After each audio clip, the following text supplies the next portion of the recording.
Todos aí no texto? Diz assim a palavra do nosso Deus. Então o Senhor Deus declarou: não é bom que o homem esteja só. Farei para ele alguém que o auxilie e lhe corresponda. Depois que formou da terra todos os animais do campo e todas as aves do céu, o Senhor Deus os trouxe ao homem para ver como este que se chamaria. E o nome que o homem desse a cada ser vivo, esse seria o seu nome.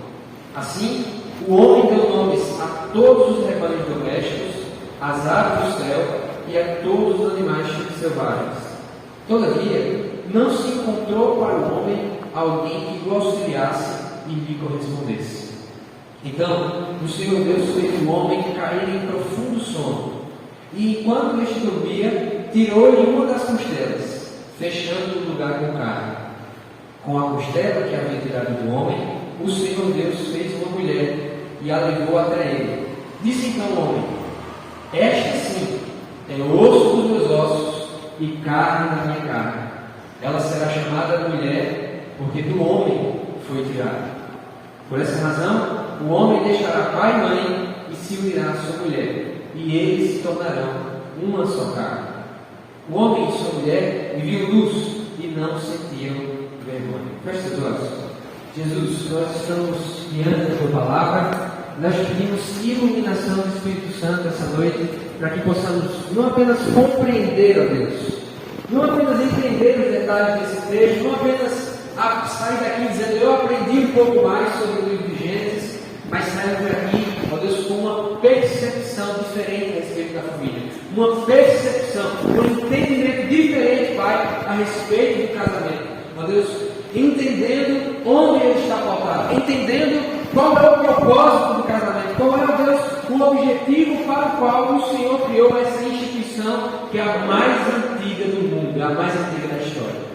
Deus, que de modo algum eu impeça o que o Senhor deseja falar aos nossos corações essa noite. Ajuda-nos, ó Pai. Em nome de Jesus, você diz? Amém. Amém, meus irmãos. Então, nós estamos falando aqui sobre o princípio do casamento, ou o princípio da família, como você deseja chamar, e que envolve, a gente poderia dar um outro título dessa mensagem, que é a criação, a gênese, a origem da mulher. Sempre lembrando que temos pregado em sequência o livro de Gênesis. Os primeiros capítulos, na verdade, Gênesis de 1 a 11, é um desafio muito grande, porque há detalhes, como a gente já mencionou aqui, há particularidades, há questões onde a resposta às perguntas que as pessoas fazem dentro desses capítulos sempre vai girar muito em torno do talvez, é possível, é provável, tudo indica, de modo que em alguns detalhes, não no geral, não no importante, não no substancial, nos detalhes, às vezes não teremos todas as respostas. Mas temos ensinado aqui na igreja, temos pregado nessas mensagens que Gênesis não tem o objetivo de ser um livro científico, dar as respostas para a origem de um ponto de vista científico da coisa, submetendo a criação de Deus e os processos de Deus a um laboratório. Vou colocar Gênesis no laboratório e vai bater exatamente. Não é essa a proposta, nem o objetivo de Moisés, quando inspirado por Deus, ele escreveu o relato de Gênesis. Então, precisamos também ter essa mesma percepção quando lermos o relato de Gênesis 2, que, como já mencionamos semana passada, tem um propósito de preparar, de evidenciar o que era o mundo, o que era a criação e o que era a relação entre o ser humano e a natureza, as coisas criadas antes da queda.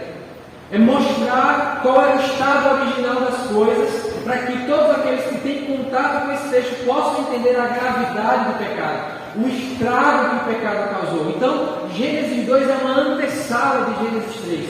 É um preparativo que nos ajuda a entender quão longe foi, ou quão forte, quão terrível foi o poder do pecado que vai ser relatado em Gênesis 3. Eu estou pedindo misericórdia a Deus para repartir umas 10 partes. O capítulo 3 de Gênesis para se entender um pouquinho no livro. Então, esse é o pano de fundo do capítulo 2. E essa noite nós vamos falar a partir desses versículos que nós lemos aqui. Em primeiro lugar, a necessidade da criação da mulher. Em segundo lugar, falaremos sobre o processo de Deus em criar essa ajudadora, essa auxiliadora idônea. terceiro lugar, sobre a reação, como o homem reage a essa criação de Deus, porque há algumas coisas importantes na reação de Adão. Em quarto lugar, falaremos sobre o propósito do casamento, aqui instituído a partir daquilo que foi feito pelo Senhor ao criar a mulher. E por último, nós vamos falar algumas implicações práticas do relato da criação para nós hoje. Porque sabemos que, embora a palavra de Deus ela tenha tido destinatários, receptores, originais, ou seja, o povo de Israel, quando estava indo para a terra de Canaã, eles são os receptores originais do texto, foram os primeiros para os quais o texto foi escrito. Mas, embora saibamos disso, sabemos também que a palavra de Deus ela é viva e eficaz. Se ela é viva, ela fala não apenas aquele povo, ela fala a nós hoje. Há algumas implicações quando meditamos no relato de Gênesis capítulo 2. Ok? Então, eu quero que, em primeiro lugar, a gente pense um pouquinho sobre a necessidade de uma ajudadora. Isso vai estar registrado nos versículos 18 a 21. Pela primeira vez, meus irmãos, no versículo 18, o Senhor, ou a expressão, na verdade, não é bom, vai aparecer aqui. Quem estava aqui nos dias em que pregamos sobre Gênesis 1, percebeu essa repetição da expressão que Deus cria, passa-se o dia e aquilo é bom. O primeiro dia, o segundo dia, o terceiro dia, o quarto dia, o quinto dia, o sexto dia. Pela primeira vez, durante esse processo criativo de Deus, esse processo de criar a natureza e a humanidade, pela primeira vez a expressão, não bom. Que é exatamente como está no original. Não bom. Ou seja, não é positivo. É o que aparece no versículo 18. Então o Senhor Deus declarou: não é bom que o homem esteja só. Ou seja, a percepção de que o homem precisava de uma ajudadora, uma auxiliadora idônea, como algumas traduções, vamos dizer, talvez a sua tradução apareça essa expressão, auxiliadora idônea, a gente vai explicar o que ela significa. Essa percepção não partiu do homem. Esse entendimento de que era necessário complementar, finalizar o processo de criação com a criação da mulher, não partiu do ser humano, não partiu de Adão, partiu do Senhor. O Senhor percebe essa necessidade. Então, para aqueles que são casados, aqueles que estão em vias de casamento, a necessidade desta complementação, a necessidade dessa ajudadora e desse processo que chamamos de casamento, que a palavra chama de casamento, isso parte de Deus. A ideia de criar a mulher, o processo de criar a mulher, não procede do homem, não são ideia do homem, não é planejado por Adão, muito pelo contrário, é o Senhor. Da mesma forma que Adão foi pensado e projetado por Deus, Eva e por conseguinte todas as mulheres foram pensadas e projetadas pelo Senhor. É muito importante que a gente deixe claro isso aqui, porque isso, o desdobramento dessa realidade vai nos mostrar a maneira correta e a valorização que deve ser dada à mulher que foi criada pelo Senhor e por conseguinte todas as mulheres. Então, ele diz: farei para ela, versículo 18 ainda, alguém que o auxilie e lhe corresponda. Então, as duas expressões aqui falam a respeito de, em primeiro lugar, ajudadora, auxiliadora, diz respeito a este ser que será criado, ele irá trabalhar com o homem que eu criei. Ela será uma cooperadora, e importante Deus já coloca aqui no sexo feminino. Ela será uma cooperadora, ela também irá trabalhar, e também será uma cooperadora do ponto de vista dos mandamentos. Eu quero lembrar que semana passada nós falamos sobre a ética de Deus que foi criada junto com a criação do homem. Deus criou a ética. Ao plantar ali no jardim a árvore do conhecimento do bem e do mal, Deus ele cria o primeiro princípio ético. E a ética, para nós que somos servos de Deus, e para aquele casal, a gente falou semana passada que é teorreferencial. O que é isso? Ela tem como referência Deus. Quando Deus coloca no jardim aquilo que a gente chama, e a palavra chama de árvore do conhecimento do bem e do mal, o que Deus está fazendo nesse processo de colocar essa árvore específica, embora havia um outro muito importante, que era a árvore da vida, o que Deus está fazendo é: olha, Deus, é quem determina o que é bom e o que é mal.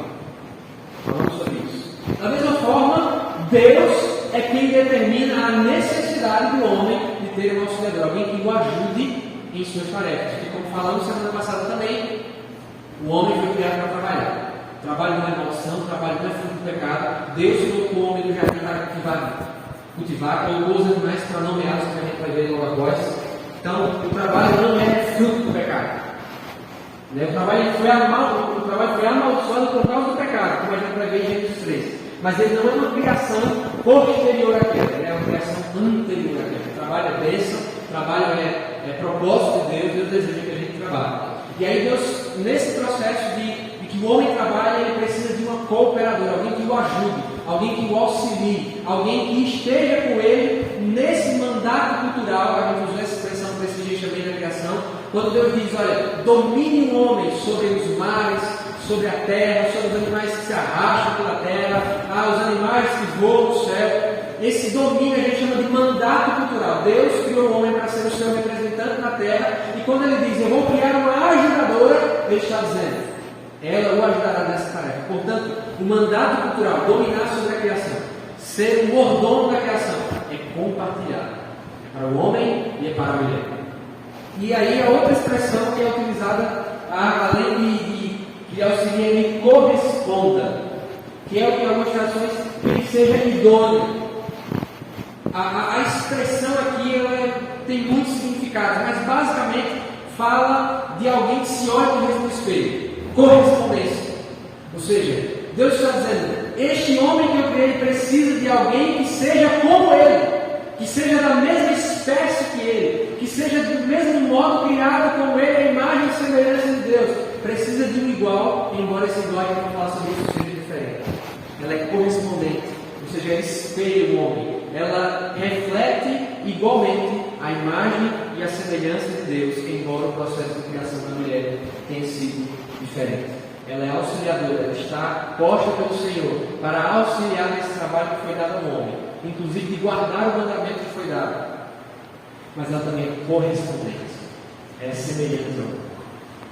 Ela tem as mesmas características intrínsecas do homem, enquanto um ser vivente, como o homem é um ser vivente. Isso significa que lhe corresponda.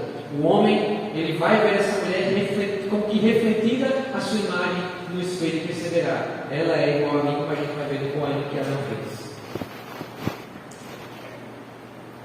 Só que, nesse processo, meus irmãos, Deus, ele faz com que o homem perceba essa necessidade.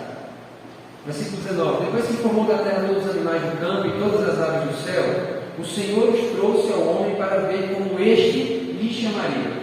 E o nome que o homem desse a cada ser vivo, esse seria o seu nome.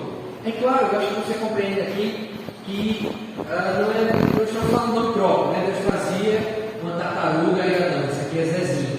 Aí trazia outra tartaruga, essa aqui é Mariquinha.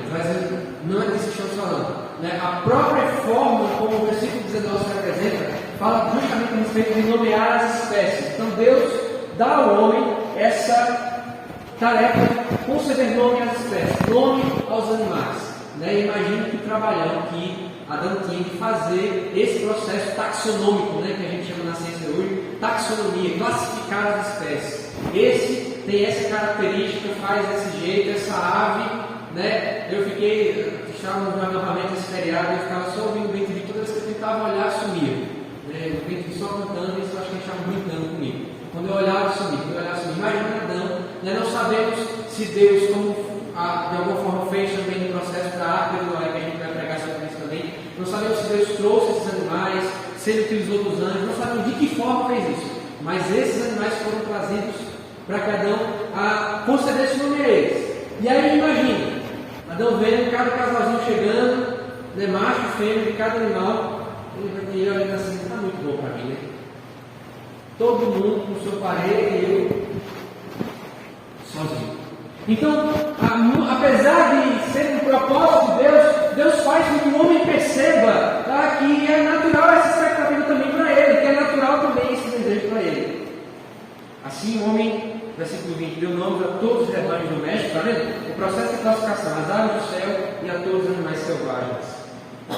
Charles Darwin, eu estava vendo até um podcast sobre ele esses dias. Ele viajou por vários países do mundo antes de elaborar a sua teoria sobre a evolução, num navio chamado Beagle. Né? Viajou, chegou aqui no Brasil, inclusive. Né? Esteve no Brasil parece que 2 vezes, se não falha agora. E ele observava, né? Ele era um observador dos sistemas e dos processos da natureza. Mas Adão ele venceu, porque ele foi o primeiro a fazer isso. Ele observava, da parte de ele dava nome. E aí percebe essa correspondência natural na criação. Entre todos os seres vivos, o seu ser correspondente. Todavia, nesse processo numerado, como diz o versículo 20, não se encontrou para o homem alguém que o auxiliasse e correspondesse. Mais uma vez, há as duas expressões aqui repetidas: o auxiliasse e lhe correspondesse. Então, a gente saindo dessa primeira, a necessidade de um ajudador, vamos agora para a segunda parte que eu mencionei, que é o processo de criação da mulher.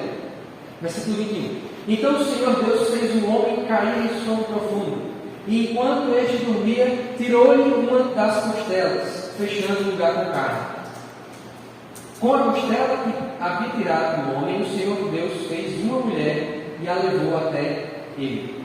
Então aqui, Moisés ele faz questão de descrever qual foi o processo. As pessoas brincam, foi a primeira anestesia da história.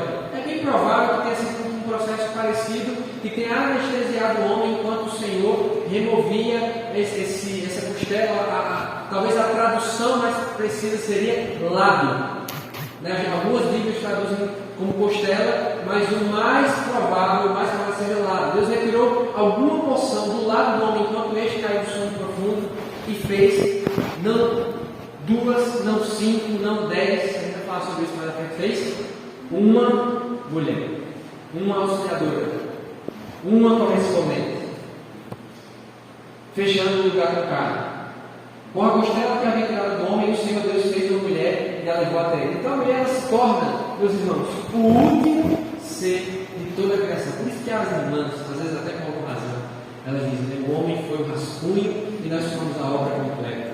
Deus treinou, Deus fez o teste com o homem e aí corrigiu com a mulher. Mas o fato é, embora seja uma brincadeira que eu estou dizendo, o fato é que a mulher foi o único ser criado. Então, de fato, esse coroar, esse propósito completo e essa criação da instituição do casamento vem com a criação da mulher. Por isso, meus irmãos, a gente vai falar mais sobre isso daqui a pouco. Não podemos, na igreja, tolerar nenhum tipo de desvalorização da mulher. Esse processo, embora diferente da criação do homem, o que mostra que a mulher é diferente do homem, embora seja igual, embora seja correspondente, esse processo diferente deve nos lembrar que exatamente como o homem, a mulher é criada à imagem e semelhança de Deus.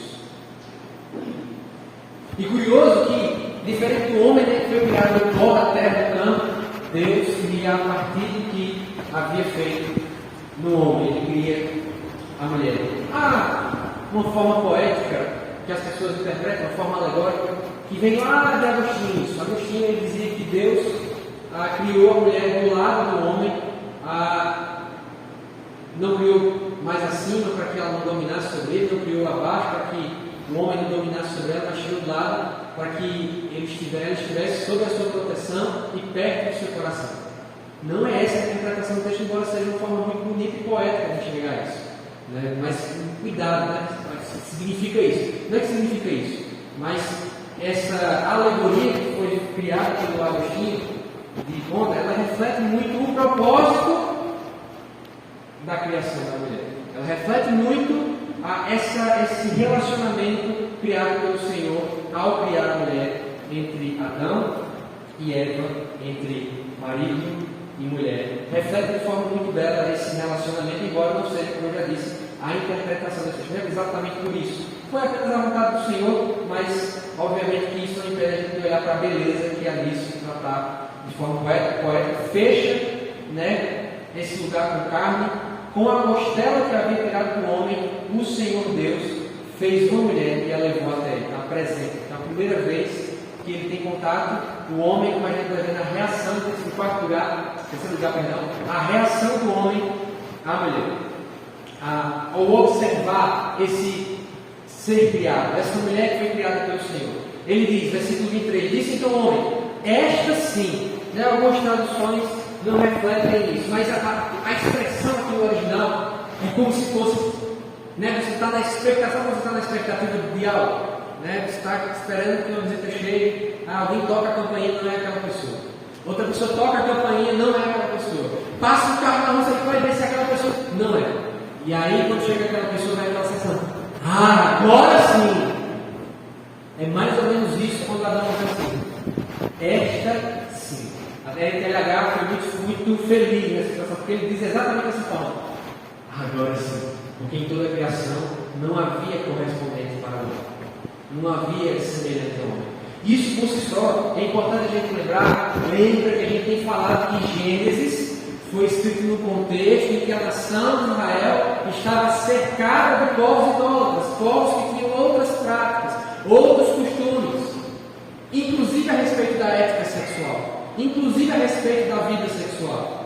E uma coisa que era muito comum, infelizmente, entre esses povos e que existe até hoje, é o que se chama de bestialidade, relacionamento entre um homem, um ser humano e um animal. Moisés, ao mostrar que não havia em toda a criação um correspondente para o homem, ele está dizendo aquilo que estaria explícito na lei de Moisés logo em seguida, que essa prática ela não é tolerada pelo Senhor. Então, Moisés ele está fazendo aqui pela inspiração de Deus um processo educativo, de mostrar qual é o propósito. Lembra que Gênesis, todas as vezes que ele traz um processo de criação, um processo de origem, ele está mostrando qual é o propósito, qual é a vontade de Deus para aquilo que ele está criando. Quando ele cria os animais, existe um propósito. Quando ele cria os luzeiros, há um propósito. E que em todo o processo criativo, Deus impõe limites, Deus impõe barreiras. Ele colocou barreira no mar, ele colocou barreira no sol, ele colocou barreira na luz, nas trevas, ele colocou barreira nos animais da terra, ele colocou limites para cada um desses seres. E ao criar a mulher, ao criar o homem, ele está também impondo limites, ele está estabelecendo uma ética, ele está dizendo o que é que ele espera do ser humano, nesse aspecto também. Então, Adão ele traz essa expressão, essa sim, agora sim. Que beleza! É osso dos meus ossos e carne da minha carne. Não sabemos exatamente como é que Adão sabia que ela era osso do osso dele e carne da carne dele. Há duas formas que os estudiosos dizem que é possível que o homem tenha compreendido isso. Ou esse sono não foi tão profundo assim ao ponto de perceber, como às vezes alguma anestesia dele tem. A gente sabe que está mexendo ali, mas não está sentindo nada. E outros acreditam que Deus contou para o homem, que é o mais provável. Mostrou, você foi criado de você, meu filho. Olha que coisa maravilhosa. Então, ele diz, olha, esta sim é osso dos meus ossos, é carne da minha carne. Ela é da mesma substância que eu, ela é semelhante a mim, ela é igual a mim, ela me corresponde. E aí ele diz, lembrando que Adão foi o primeiro romântico, viu que isso aqui é um poema. Quem aqui, quando está lendo aqui, principalmente na NVI, vai ver, vai ter isso, que quando sai do texto, a gente já explicou isso aqui algumas vezes, mas talvez tenha alguém visitando que nunca prestou atenção nisso. Você percebe que o texto vem corridozinho assim, quando chega nessa parte da fala de Adão, ele muda a estrutura do texto, ele fica como se fosse inverso. É porque isso aqui é um poema.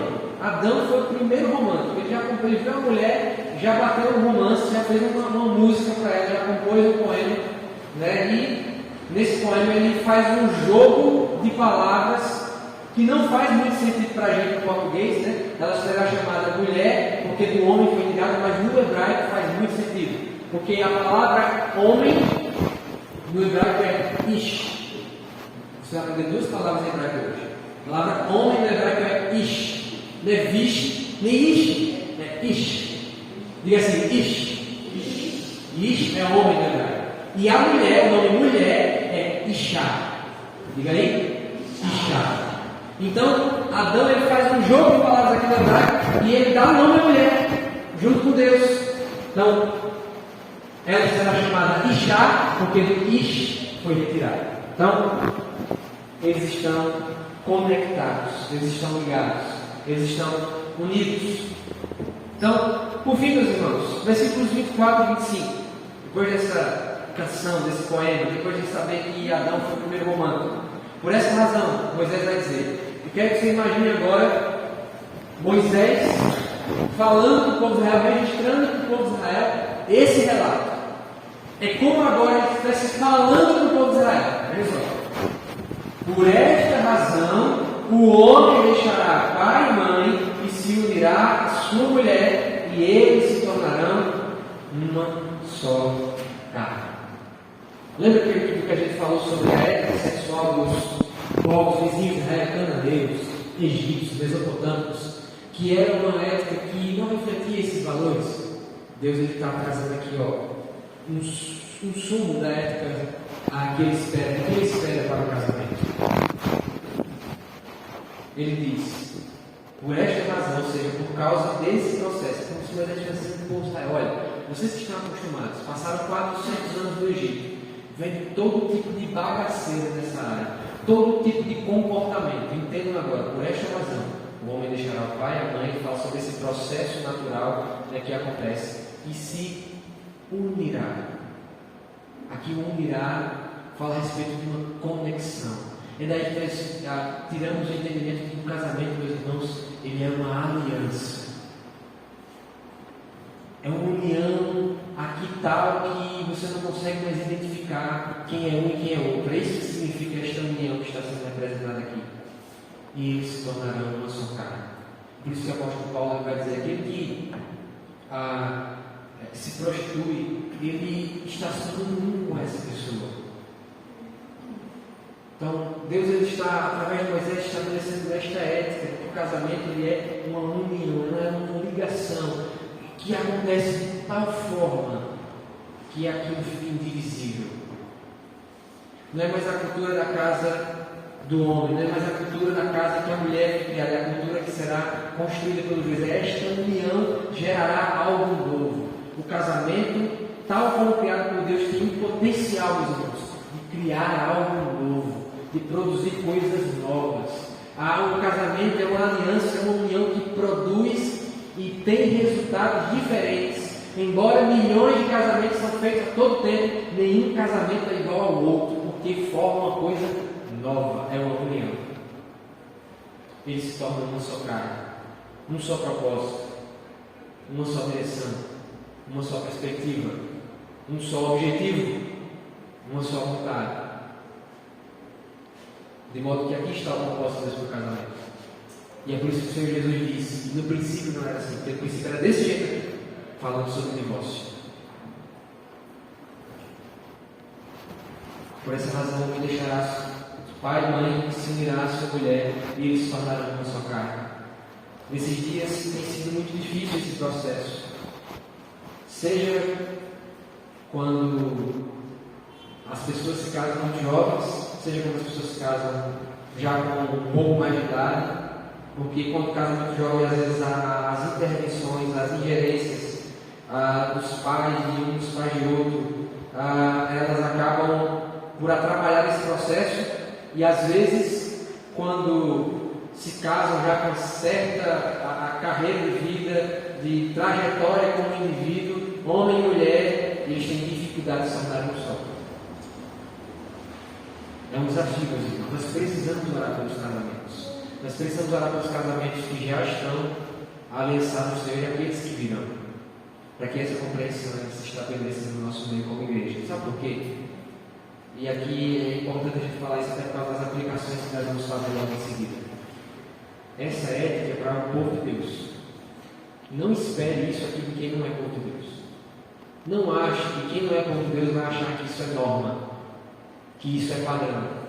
Quem não é povo de Deus não está preocupado com isso. Não quero se postou um vídeo interessante esses dias.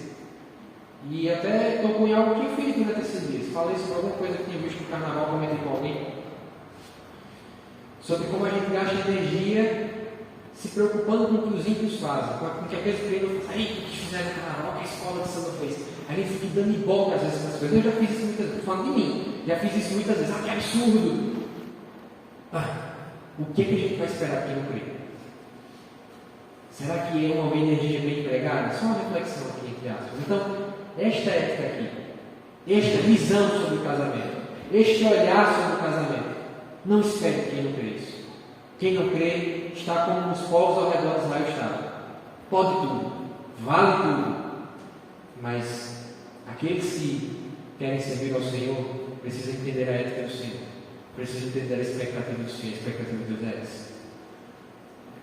O homem e sua mulher, versículo 25, viviam luz e não sentiam vergonha.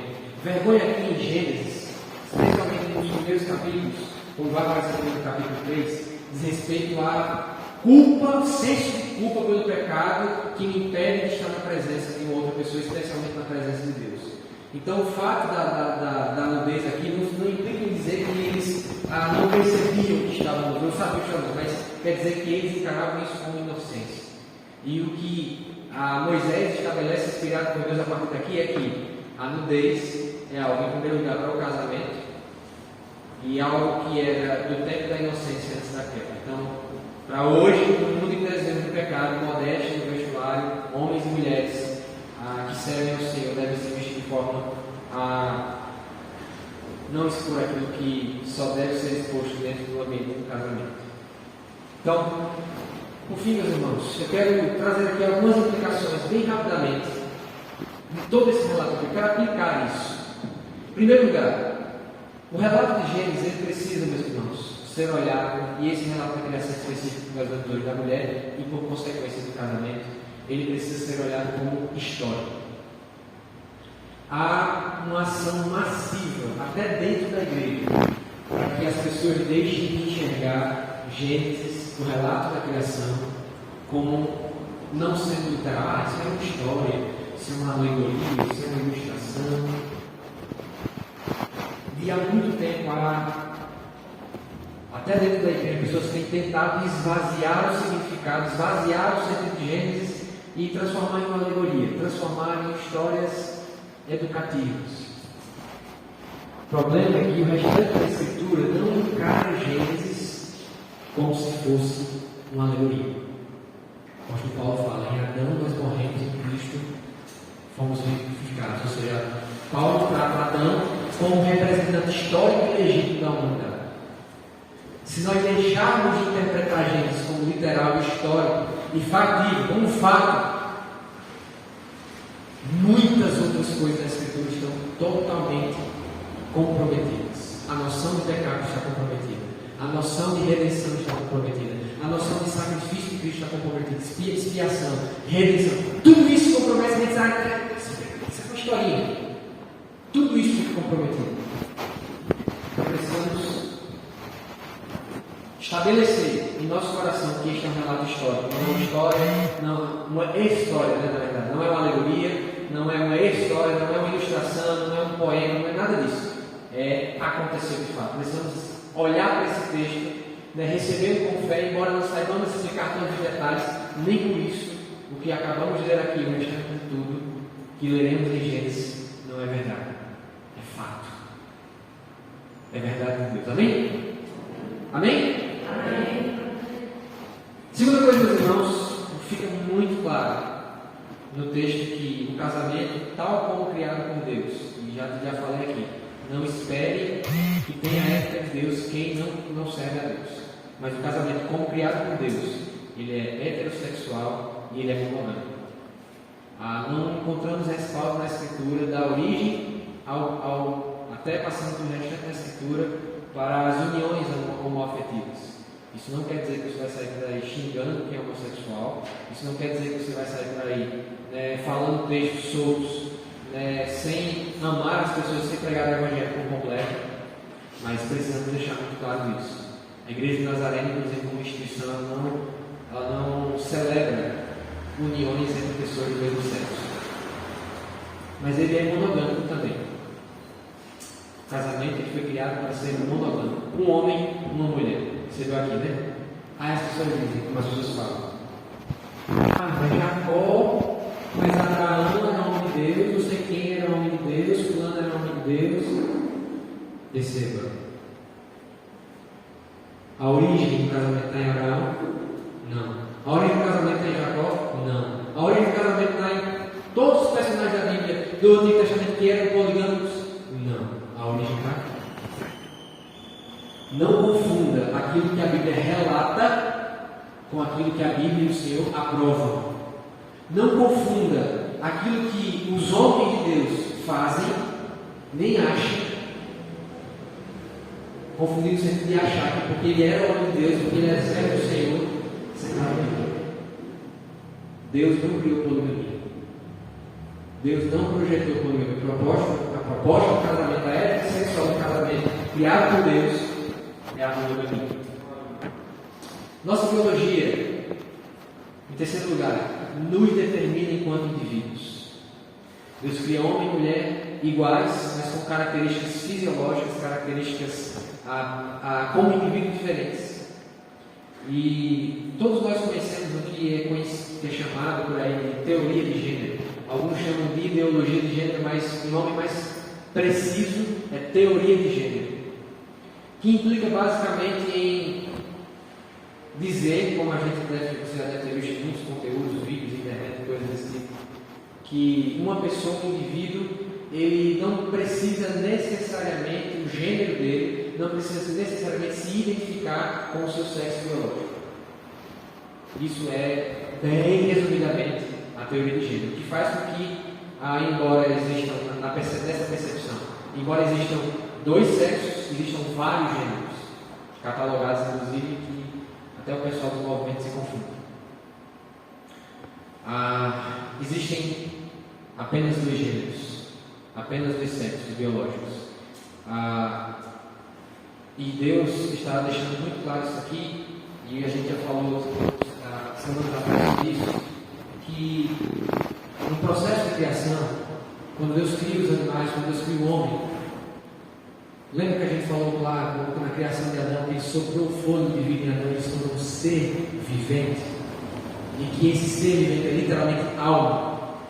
Deus criou uma alma, porque na cabeça do hebreu, na cabeça de quem escreveu o Antigo Testamento, Moisés e os demais, não existe essa separação entre psique, alma e corpo, que a gente costuma fazer. Não existe essa separação. É uma unidade. O ser humano é uma unidade que compõe esses elementos. O que a teoria de gênero faz é dizer que aquilo que está em minha psique, os meus pensamentos, as minhas vontades, aquilo que nós chamamos de alma, pode contrapor ou separar-se daquilo que determina o fisiológico, o biológico. Mas a Escritura e nós, enquanto cristãos, não queremos essa. E quando você vai observar pessoas fazendo operações, cirurgias no seu corpo por causa do desejo, por causa de uma vontade, por causa da maneira que se enxerga. A palavra já deixa muito claro que nós não somos guiados pelo nosso desejo. Lembra que eu falei da ética que é o referente? A ética de Deus para todas as áreas da nossa vida, a ética correta, a ética esperada para todas as áreas da nossa vida é uma ética referenciada, centrada em Deus, a partir de Deus. Não é a partir dos nossos desejos, não é a partir do que eu sinto.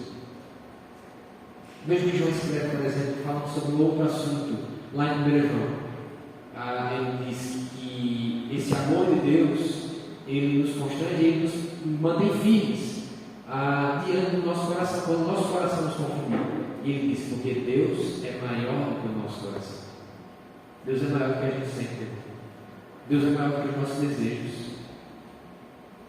É fato que há pessoas que na caminhada com Deus lidam, às vezes, uma vida inteira com tentações e desejos homoafetivos, poderíamos dizer assim. Mas nem por isso essas pessoas deixam de ser chamadas ao Senhor. Deixam de ser servas. Às vezes vão passar a vida toda lutando, mas eu quero servir ao Senhor, lutando contra esse desejo, assim como uma pessoa que é heterossexual muitas vezes lida com desejos e tentações do pecado nessa área. É o chamado de Deus, que a gente possa viver de acordo com o propósito que Ele criou para as nossas vidas. Amém?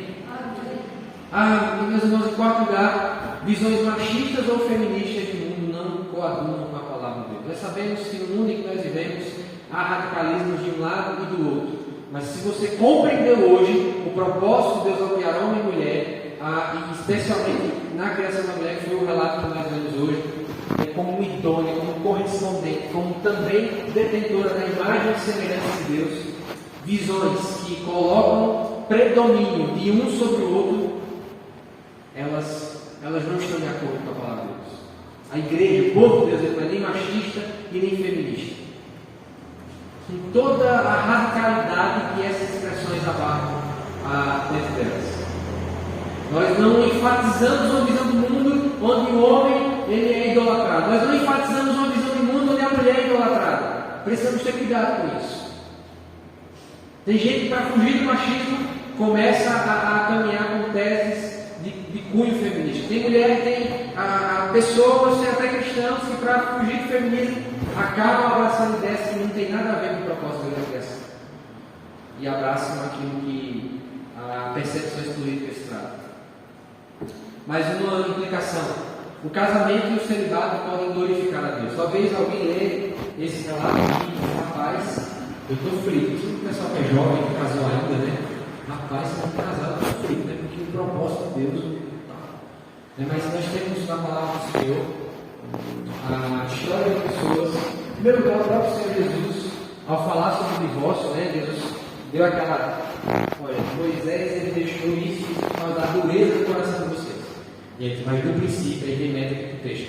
Aí os discípulos, né, depois dessa lapada, eita Jesus, assim é melhor nem casar, né? Se é para ser assim, é melhor nem casar. Né? E aí Jesus diz: nem todos podem receber esta palavra, de que é melhor não casar. Em outras palavras, há pessoas que Deus concede o dom de casarem. Há outras pessoas que Deus concede o dom do celibato, de manter-se. Aí celibato, não é ser solteiro e ficar fazendo arruaça. Celibato. O apóstolo Paulo, até o que nós conhecemos de sua biografia, ele foi um celibatário. Nós temos um exemplo mais recente de John Stott, né? Conhecido pregador, escritor, ele passou a vida inteira de celibato. Mas nem todos, como disse Jesus, podem aceitar essa palavra. Nem todos estão aptos a viver o celibato. Mas, especialmente falando sobre isso, ao mesmo tempo que existe um exagero, eu sempre faço isso de um lado e do outro ponto, né? Mas fica educativo.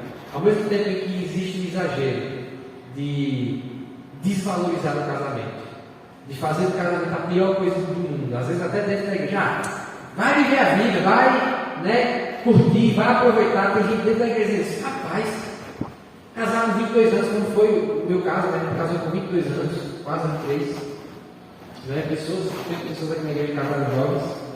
Há esse extremo, né, de tratar o casamento, deixa lá para frente.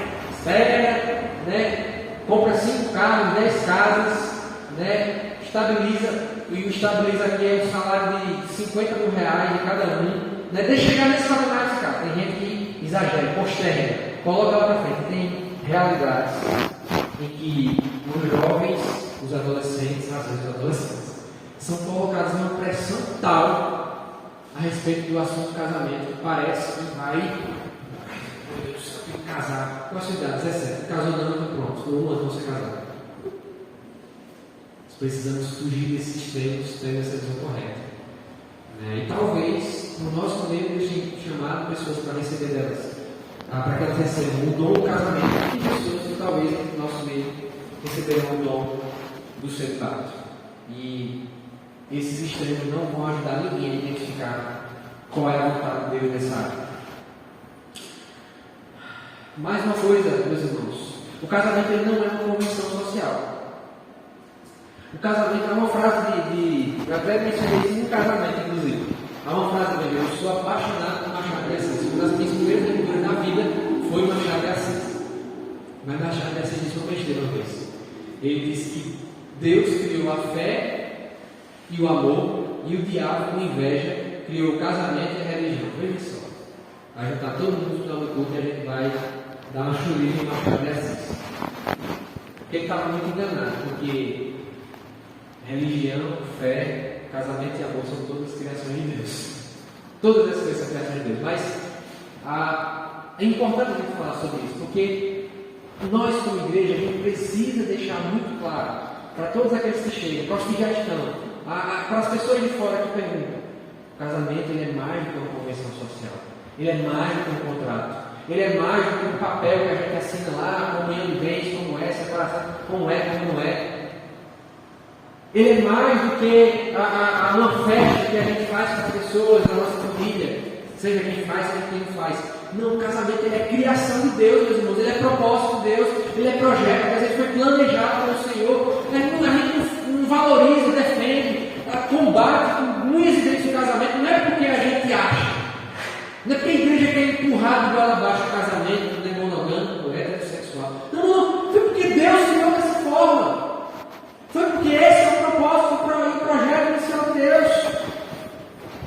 Então não tem isso, vocês ficam brigando. Eu já ouvi muitas vezes pessoas falarem, ficam brigando por uma convenção social, alguma coisa. E nisso de tratar o casamento de convenção social, ficam criando esse tipo de relacionamento absurdo, né? Onde as pessoas se relacionam com várias pessoas estando casadas. Isso nós não podemos tolerar, meus irmãos, porque não é essa a visão de Deus do casamento. Não é essa a ética de Deus do casamento. Pelo contrário, o casamento é anterior à religião. Porque religião é religar. E o religar só vem depois da quebra da ligação que acontece no capítulo 3. No capítulo 2 já tem casamento. É a instituição mais antiga do mundo. Digno de honra, como a gente tem pregado para os casais, é pregar inclusive domingo enquanto casais, que pensa. Digno de honra entre todos, seja o leito matrimonial sem mácula. O casamento é digno. O casamento deve ser honrado. O casamento deve ser valorizado. O casamento vale a pena a gente lutar pelo valor do casamento, pelo que representa o casamento e pelo casamento em si. Casamento não é uma convenção social, não é uma coisa, não é um mero acordo de partes e a hora que não estiver de acordo, acaba que é um contrato. Não. Tem gente quando quebra o contrato, né, tem lá o distrato, que é a multa lá que você paga. Quer dizer para você que se você tratar o casamento, né, todos nós, tratarmos o casamento como um mero contrato, o distrato é muito sério. Mais sério do que a gente pensa. Malaquias diz, né, no começo de Malaquias, Deus fala: eu odeio o divórcio. E já foi definido que cristão é aquele que ama tudo que Deus ama e odeia tudo que Deus odeia. E com isso não estou dizendo que pessoas que por consequência da vida, por processos delicados da vida e acabaram enfrentando uma realidade do divórcio, não estou dizendo que ninguém é amaldiçoado por ele, mas não é isso. Estou falando do divórcio em si. Ele não é o desejo do Senhor. Nunca é. Vamos lá, mais um ponto aqui. Homens e mulheres são iguais, mas diferentes, como já mencionamos aqui. Eles são iguais, são correspondentes, são criados à imagem e semelhança de Deus, mas eles foram criados com a expectativa diferentes de Deus para cada um deles. E por fim, esse relato, meus irmãos, é um chamado à pureza e entendimento de que o sexo, ele não é sujo. Há uma percepção satânica, diga-se de passagem. Já estou terminando. Há uma percepção que muitas pessoas têm a respeito do casamento, a respeito do sexo, perdão, e que é um baita de um sucesso dos planos diabólicos de Satanás, como algo ruim em si. Mas Deus, quando criou o casal, criou também a relação sexual para ser experimentada no casamento, para que seja um ambiente de deleite, de desfrute, de alegria, de prazer, que seja de fato experimentado dentro da realidade matrimonial. E é muito triste que as pessoas enxerguem, infelizmente, às vezes dentro da igreja, e a percepção que muitas pessoas têm da igreja, dentro e fora da igreja, de que quem está dentro acha sexo uma coisa ruim em si. Mas lembra que a gente tem falado, Deus, quando cria todas as coisas, Ele põe limites. Limite para aquilo que Deus cria não é ruim. O limite é para que a gente possa ser feliz desfrutando daquilo. E isso também acontece no sexo. Esse texto, ele é um chamado, ele é uma convocação para os casais, para aqueles que são casados, a olhar o sexo da maneira correta, a olhar a relação sexual da maneira correta, como algo bom, criado por Deus, feito para dar alegria, para dar satisfação e ser uma bênção na vida do casal. E de igual modo, aquilo que perverte essa ética traz destruição, traz desolação e traz consequências muito sérias. Então, que possamos orar para que tenhamos um olhar também correto a respeito do relacionamento sexual